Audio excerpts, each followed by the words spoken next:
may burning na feeling dito sa legs. Parang may burning sensation sa legs. Para 6 months na. Ba? Matagal na. Ano pong... Napacheck ko siya sa Octo. Ano pong... Ang sabi, diagnose? baka in-x-ray ako eh. Let me see. Let me check. What's the problem? Hindi ko lang... Pero saan ba nagmumula yung burning sensation? Sa lower back o direct to the legs? Hindi ko masabi kasi wala namang masakit eh. Kaya nga, hindi. Walang masakit doon. Wala. At ibig sabihin direct dito. Hindi, pero yun na. Hindi ko alam. Sige. Kaso, Ikaw ang tatanungin ko rin dyan, yung mga pain na nararamdaman mo. nung chinek nung ortho, wala naman daw. Kasi nga, very good talaga. Kita mo ang gaganda ng mga disc mo, very healthy. Kasi yan, pag may problem yan, maglalapit yan. Yan, yung mga yan, yung mga space na yan, naglalapit yan. Itong makintab na to, ito siyempre hindi clear, medyo hindi. Ito kasi, yung tinatawag na L5S1, base rito, nagkaroon ng shadow, pero baka sa ilaw lang yan dun eh. Yan o. Pansinin mo to. Pansinin mo to ha. Tignan mo sa kabila, wala. Pansinin mo to. May shadow, di ba, na kakaiba. Pero hindi ko yan agad i-consider na yung mga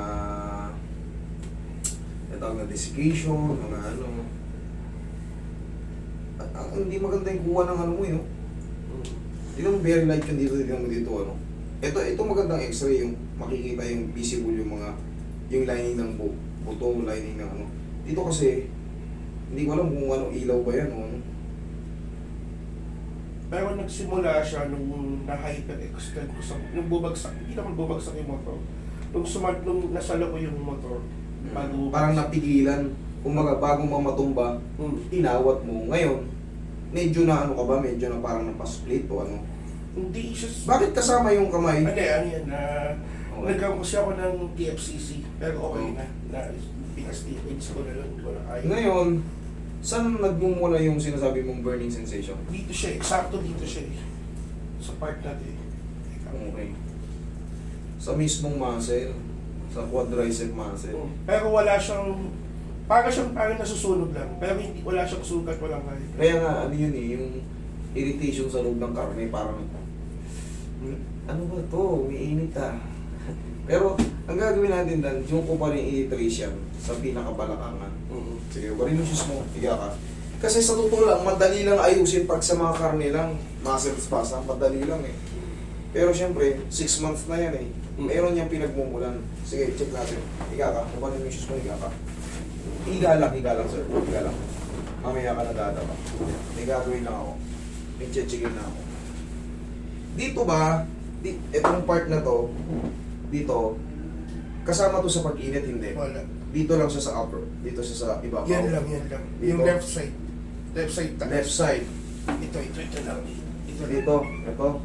Yan, eksakto yan. Ito. Ang tawag dito is vastus muscle. Kung dyan siya nagmumula, hindi siya umabot dito. Okay. Okay rin dito. Ano, Dito wala lang. dito, wala dito. Diyan lang, yung point lang na yan. Muscle strain lang to. Pag dito sa point na muscle na to, kasi ang joint ito eh. Yan ang joint oh. Tutupin ko. Yan ang joint. Pero ito, direct to the mat, para lapit mo. Para magkaroon ng idea rin yung mga dito ka para konti. Ayan o. Ito mismo. Ayan o.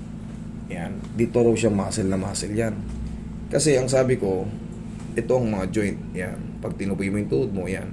Pero direct lang daw siya rito. Baka nga, nung pagbuhat niya ng motor, yung mga tendon mo, then medyo may kabigatan din siya. Baka na-overstretch.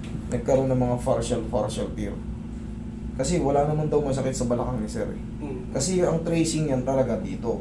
Pero ang gagawin natin, susubukan natin, hatakin, tapos imamassage ko to, tapos squeeze ko rin yung balakang ni sir para sure tayo. Sige.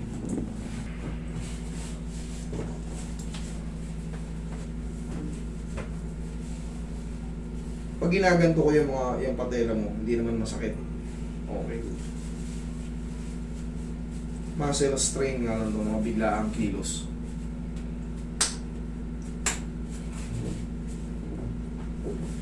Ay, pao. Pao lang to eh. Ula lang to sa apos ng ng pagmamahal eh.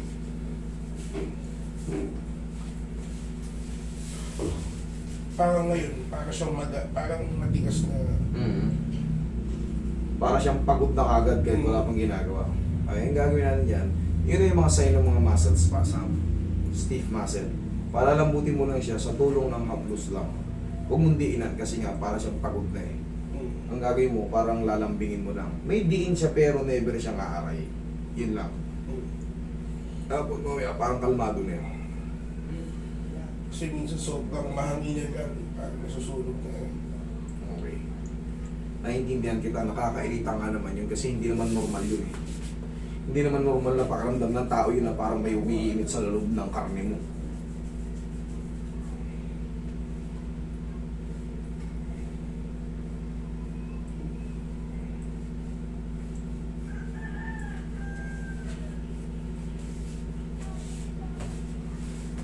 Pero siyempre, hindi yan magkakaganyan kung nakatugma yung kapitan ng tendon. Kaya ako pa rin ang bahala. Para mawala yan. Tagilid ka, sir.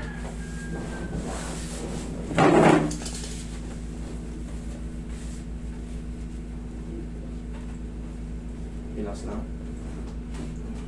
Other side.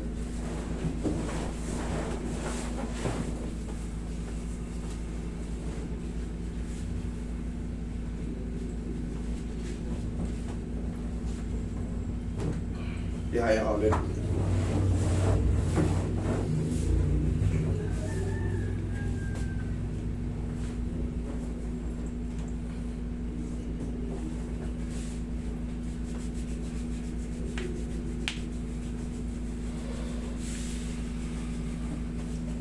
Check mo ngayon.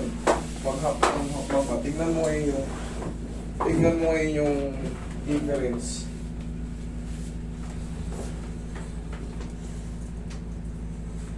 Tingnan mo yung difference. Medyo mas gumaan. Hindi na siya ganun katigas. Yes, correct. That is simple muscle strain, sir.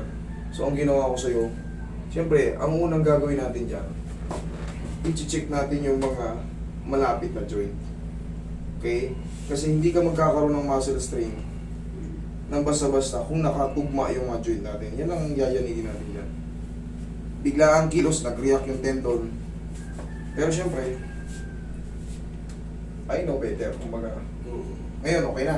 Nabawasan na. Okay? Bumili ka lang ng pau, yun lang kasunod niya, ganunin mo lang ng pagmamahal mo. Okay. Okay na yun sa tuhod mo, tsaka sa shape mo. Tinatak na natin yan. Okay? Thank you.